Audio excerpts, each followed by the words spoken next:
भाई जो गुरु बचन पे डट गे, कट गे फंद कहा है, हे अर्जुन, शरीर रूपी यंत्र में आरूढ़ हुए संपूर्ण प्राणियों को परमेश्वर अपनी माया यानी शक्ति से उनके कर्मों अनुसार भ्रमण करवाता हुआ सब प्राणियों के हृदय में स्थित विराजमान है। श्लोक नंबर 62 क्या कह रहा है? हे भारत, तू सब प्रकार से उस परमेश्वर की शरण में जा, यानी उस बाखबर की शरण में, तत्वदर्शी संत की शरण में, अल्लाह कबीर की शरण में जा। उस परमात्मा की कृपा से ही तू परम शांति को तथा सनातन परम धाम को प्राप्त होगा।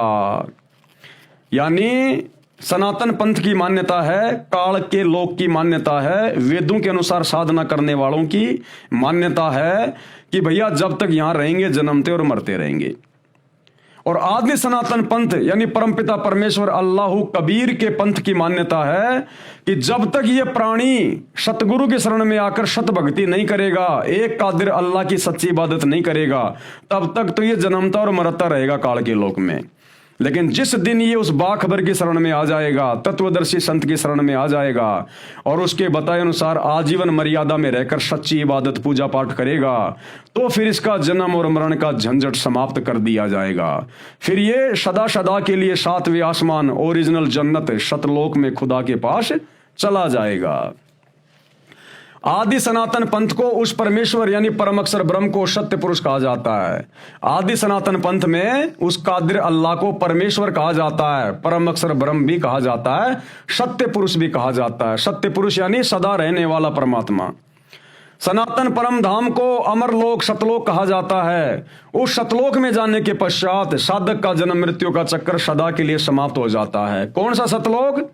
सूरत फुरकानी 25 आयत नंबर 52 से 59, जिसमें कुरान का ज्ञान देने वाला मुसलमान भाइयों का डुप्लीकेट अल्लाह हजरत मोहम्मद को कह रहा है कि जिस अल्लाह ने 6 दिन में सृष्टि रची और 7वें दिन तख्त पे जा विराजा, 7वें दिन जिस तख्त पे, जिस 7वें आसमान पर वो अल्लाह जा विराजा, वो है परम धाम, उसको कहते हैं सतलोक सचखंड। उस सतलोक में जाने के पश्चात साधक का यानी भगत का जन्म मृत्यु का चक्कर सदा के लिए समाप्त हो जाता है। अब सिख पंथ में क्या मान्यता है? अब सिख पंथ में भी जन्म और मृत्यु को माना गया है कि भैया जन्म और मृत्यु इसी प्रकार से बनी रहेगी। इंसान जन्मता रहेगा, मरता रहेगा, नरक स्वर्ग में जाता रहेगा, 84 लाख योनियां भोगता रहेगा, जब तक वो सच्चे सतगुरु की शरण में आकर और सत्य पुरुष की यानी अल्लाह कबीर की भक्ति नहीं करेगा, तब तक इसी प्रकार से जन्मता और मरता रहेगा। तो सिख पंथ की क्या मान्यता है? सिख पंथ वर्तमान में सिख धर्म में भी जन्म मृत्यु की मान्यता है। इनका भी यह मानना है कि जब तक पूर्ण सतगुरु की शरण में जाकर सत्य पुरुष की साधना नहीं करता, जन्म मृत्यु समाप्त नहीं होता। सत्य पुरुष की भक्ति से जन्म मृत्यु सदा के लिए समाप्त हो जाते हैं। वह साधक सतलोक यानी सचखंड में चला जाता है। अब जैन धर्म की क्या मान्यता है? जैन धर्म पंथ, जैन धर्म की सनातन धर्म वाली मान्यता है कि जन्म मरण कभी समाप्त नहीं होगा। उनका मानना है कि जैन धर्म के प्रवर्तक तथा प्रथम तीर्थकर आदिनाथ यानी ऋषभ देव जी की मृत्यु के पश्चात बाबा आदम रूप में जन्मे थे। यानी जो बाबा आदम थे मुसलमानों के प्रथम नबी, वो बाबा आदम वाले जन्म से पहले, उस शरीर से पहले वो ऋषभ देव जी के शरीर में थे। सतयुग में ऋषभ देव थे, वो ऋषभ देव, और उसी ऋषभ देव से आगे चलकर जैन धर्म चला है। ये जैन धर्म ऋषभ देव जी ने नहीं चलाया। ऋषभ देव जी को जैन धर्म में आदिनाथ भी कहते हैं। ये जो ऋषभ देव जी थे, गुरुदेव भगवान ने इनकी जीवनी बताई हकीकत कि सतयुग में एक बहुत अच्छे राजा थे और परमात्मा की अच्छी आत्मा थी। कभी किसी जन्म में अल्लाह कबीर की शरण में था, तो परमात्मा ऐसी आत्माओं को बारंबार संत रूप में आके मिलते हैं, उनको ज्ञान समझाने का प्रयास करते हैं। तो ये राजा था और धार्मिक था। परमात्मा इसको आकर मिले, कबीर देव नाम से आके मिले। कवि नाम जो परमात्मा का वेदों में नाम है, कबीर देव, जिसको हम कहते हैं कबीर साहेब, मुसलमान जिसको कहते हैं अल्लाह कबीर। तो ये कबीर, अल्लाह कबीर ऋषभ देव जी को एक संत रूप में आकर मिले, इनको भक्ति की प्रेरणा की। ऋषभ देव जी ने उनके कहने से राज्य को त्याग दिया। राज्य उन्होंने अपने बेटे भरत को दे दिया और जंगल में जाकर साधना करने लग गए। हजारों साल इन्होंने साधना की, क्योंकि सतयुग में लाखों वर्ष की उम्र हुआ करती है। तो हजारों साल इन्होंने तप किया, साधना की, और जब इन्होंने साधना की, तप की, थोड़ी बहुत इन्होंने शक्ति प्राप्त की, तो इन्होंने प्रथम उपदेश, ऋषभ देव जी ने प्रथम नाम उपदेश अपने पोते को दिया, मारीची को। यानी ऋषभ देव जी का जो बेटा था भरत, जिसको उसने राज्य दे दिया था, भरत का बेटा था मारीची, यानी वो ऋषभ देव जी का पोता हुआ। तो ऋषभ देव जी ने प्रथम नाम उपदेश अपने बेटे भरत के पुत्र यानी अपने पोते मारीची को दी। अब वही मारीची वाली आत्मा जो सतयुग में राजा ऋषभ देव का पोता था, वही मारीची वाली आत्मा बारंबार जन्म लेकर मरकर, जन्म लेकर मरकर, कई बार गधा बना, कुत्ता बना, शुअर बना, करोड़ों बार। जैन भाइयों की पुस्तक है आओ जैन धर्म को समझें, उसमें साफ साफ लिखा हुआ है कि वो मारीची की आत्मा सतयुग से लेकर वर्तमान समय तक, जब तक वो महावीर जैन के रूप में नहीं जन्मा, तब तक उसने 20 करोड़ बार गधे के जन्म प्राप्त किए, 30 करोड़ बार वो बिल्ली बना, पेड़ के जन्म प्राप्त हुए, पता नहीं हाथी के जन्म प्राप्त हुए, कभी बीच बीच में देवता भी बना। तो करोड़ों जन्म 84 लाख योनियों में भोगने के बाद वही मारीची वाली आत्मा ऋषभ देव का पोता 500-600 साल पहले दोबारा से उसको मनुष्य जन्म मिला, महावीर स्वामी के रूप में, महावीर जैन। और इसी महावीर जैन से फिर आगे ये जैन धर्म चला है। तो जैन धर्म में भी मान्यता है कि बारंबार जन्म और मृत्यु होती है।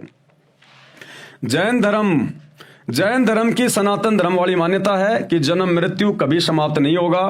उनका मानना है कि जैन धर्म के प्रवर्तक तथा प्रथम तीर्थकर आदिनाथ यानी ऋषभ देव जी की मृत्यु के पश्चात बाबा आदम रूप में जन्मे थे।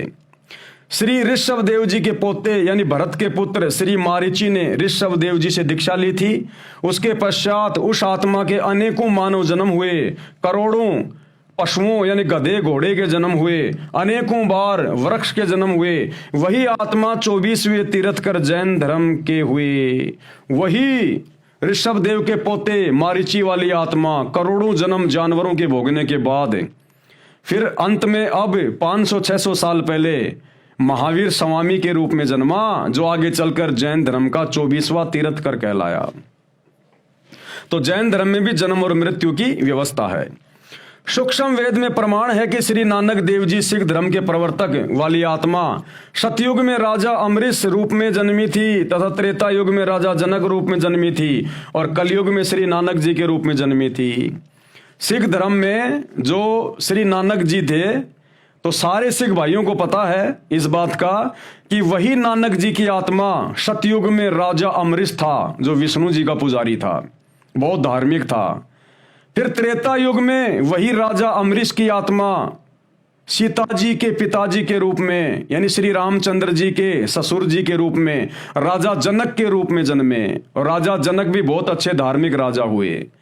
और फिर वही राजा जनक वाली आत्मा कलयुग में 600 साल पहले श्री नानक जी के रूप में जन्मे, यानी वो आत्मा बारंबार जन्म लेती हुई आ रही है। इसलिए सिख धर्म में भी वही सनातन धर्म वाली यानी वेदों वाली मान्यता है कि जब तक सच्चे सतगुरु बाखबर की सच्ची भक्ति करके आत्मा शैतान के लोक से मुक्त नहीं हो जाती, तब तक इसी प्रकार जन्म और मृत्यु में बनी रहेगी।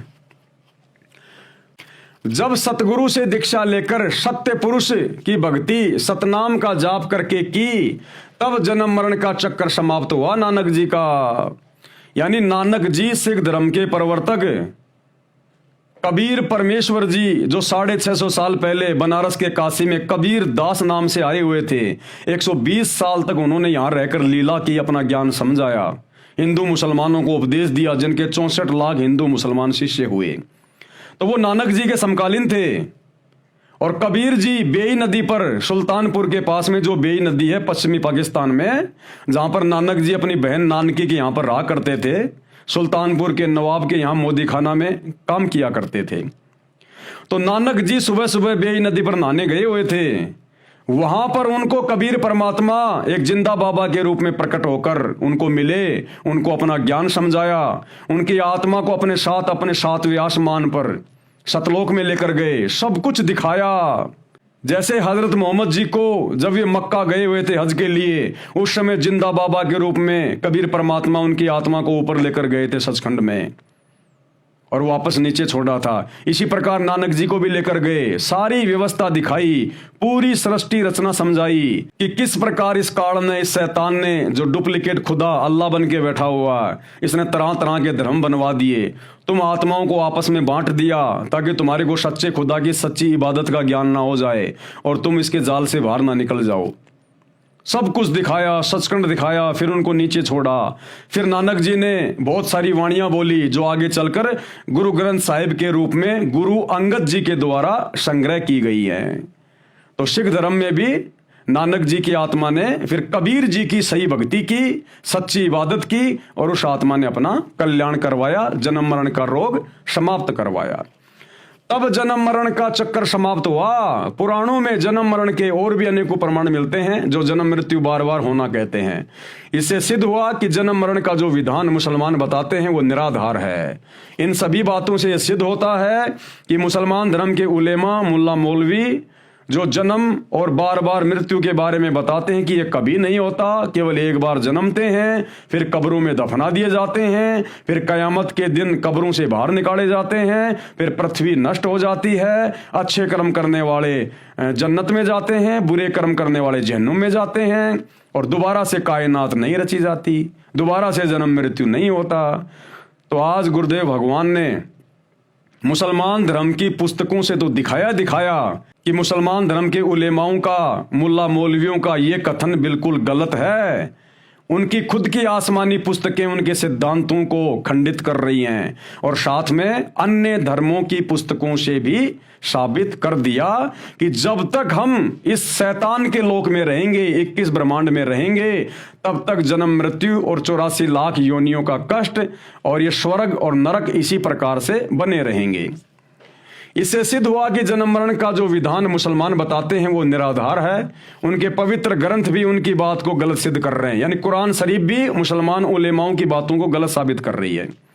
बार बार जन्म मृत्यु का जीवन इतिहास आप जी पढ़ेंगे अध्याय अल खिजर अल कबीर की जानकारी में, इसी पुस्तक के पेज नंबर 135 से 136 तक, जो कि आगे हम पढ़ेंगे।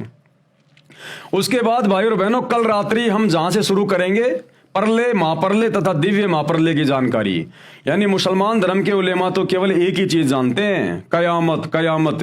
अरे कयामत के बाद तो और भी कयामत है, बड़ी बड़ी कयामत, जिनके बारे में तुम लोग जानते भी नहीं हो, तुमने कभी सुना भी नहीं होगा। वो ज्ञान ये अल्लाह कबीर बाखबर स्वयं धरती पर देने के लिए आते हैं और आज आए हुए हैं।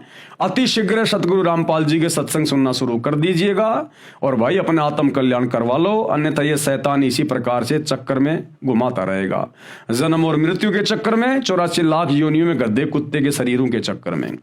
भाई जो गुरु बचन पे डट गए, कट गए फंद 84 के, कट गए फंद 84 के, कट गए फंद 84 के।